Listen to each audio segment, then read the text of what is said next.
নমস্কার বদরপুরের জনগণ। রেলওয়ে কালীবাড়ি সংলগ্ন কালভার্ট মরণোত্তর পরিস্থিতি। কাজের অগ্রগতির তো কোনো চিন্তাধারাই নেই। প্রতিদিন জীবনের ঝুঁকি নিয়ে যাতায়াত করছে মানুষ। কালভার্টের পাশ দিয়ে যাওয়া রাস্তার চারদিক খোলা, কোনো ধরনের গার্ডওয়াল নেই। আজকে দেখলাম রাস্তার উপরে ওঠার সময় এই জায়গাটাও ভাঙা। তারপরে এত উঁচা ব্রিজ, যা ভাষায় প্রকাশ করা যায় না। আর কাজের কথা বলে লাভও নেই।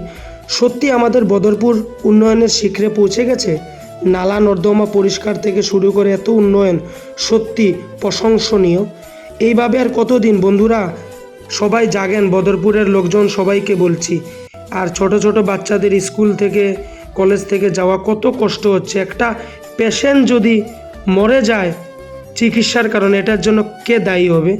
হ্যাঁ, কত সিরিয়াস পেশেন্ট না যাতায়াত করতে লাগে। এই একটা ব্রিজের উপর দিয়ে কতটা ফ্যামিলি বসবাস করে।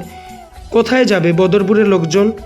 এখনও সময় আছে, আপনারা সবাই জাগেন বন্ধুরা, সবাইকে বলছি জাগেন। জানি এই ভিডিওর পরে আমাকে বহুত মানুষ বহুত কিছু কমেন্ট দিবে। কেউর কথায় আমার কোনো কিছু আয় যায় না। এই ব্রিজের মরণোত্তর পরিস্থিতি হয়ে উঠেছে।